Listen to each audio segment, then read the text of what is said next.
So, what brings you two in here today?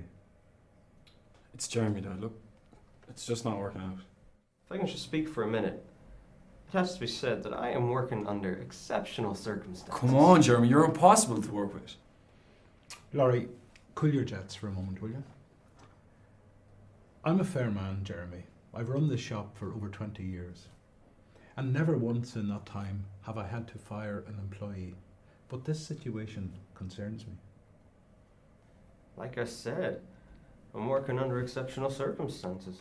Fucking We bullshit. don't use that language here at Hardy's Family Butchers. Jeremy, what exactly are these exceptional circumstances? You'll find that we're very accommodating at this fine firm. Well, it's a long story, sir. A tale overflowing with sorrow. For luck has not been kind to me. I dare not detail my troubles, lest it compromise my employment. I can understand that, but it's okay. You can speak freely here. Well, that's mighty kind of you, sir. I suppose I am already facing a future of great uncertainty. So little to lose in regaling you with my rather unfortunate story. You get to the fucking point. Laurie, let the man speak, but perhaps, Jeremy, a little faster? Alas, sir, I am a vegetarian in a butcher shop. A vegetarian in a butcher shop? Fucking vegetarian in a butcher shop. A vegetarian in a butcher shop. Please refrain from using that coarse language, Larry.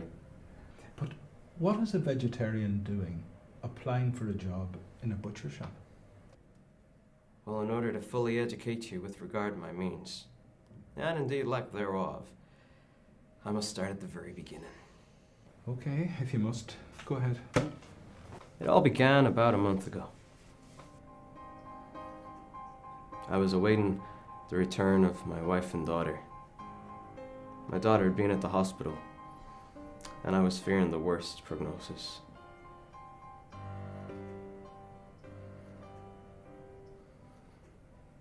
Alas, Emily had been struck down with the common cold.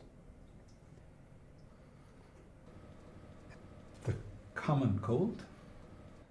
Yes, the common cold. The marriage didn't last long after that. This illness, the common cold, put a strain on your marriage? Well, yes. But it was already on a perilous terrain due to my wife Sarah being vegan and I but a vegetarian. She resented my embrace of the dairy product. I see. But that doesn't explain how you ended up here. Well, he interrupted me. Oh, I'm sorry. Go on. I needed to prove to my wife that I could support the family in a time of great need.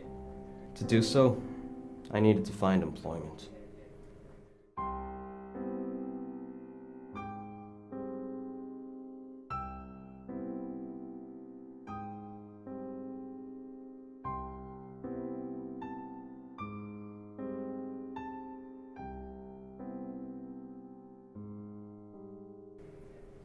Alas, my job hunt was turning into a futile pursuit.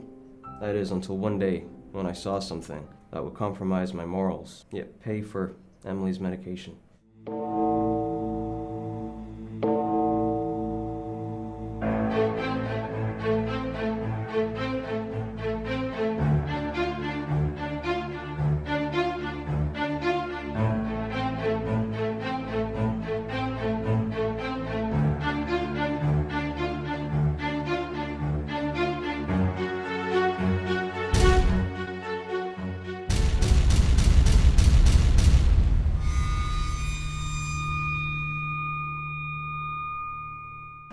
I told you that sign was a bad idea, Dad.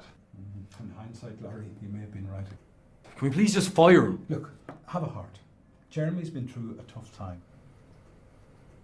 I don't know what to say, Jeremy. I really don't know what to do. Well, if you fire me for being a vegetarian, it's probably an unfair dismissal. That's true, but we can fire you for not actually doing your job. because I'm a vegetarian. It's a vicious circle. Well, Jeremy, you stumped me there, right? Look, if I give you the money for the medicine, will you leave? No, sir. I must earn my keep.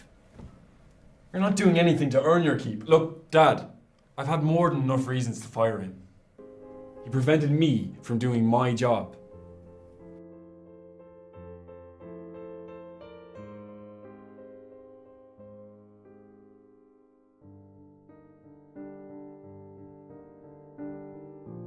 We tried to incorporate him into our mealtime.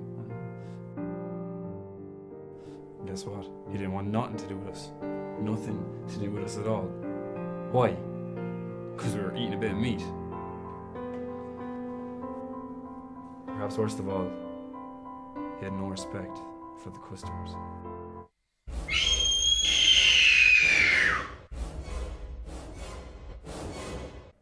Ah, God, that, I've heard enough. Jeremy, you're fired For being a vegetarian? for being a monster. I will not be character assassinated like this. Especially from a filthy meat eater like yourself. You're leaving. Get your hands off me, you savage. I'll leave. Just remember, every day I don't work here is a day my daughter has to struggle. It's the common cold. It's been a month now. I'm sure she's gotten over the common cold. Maybe. Maybe not. One thing's for sure. I will never come here again. I bid you a farewell, assholes. I'm gonna go ahead and take down that employment sign. Yeah, I think that's probably for the best.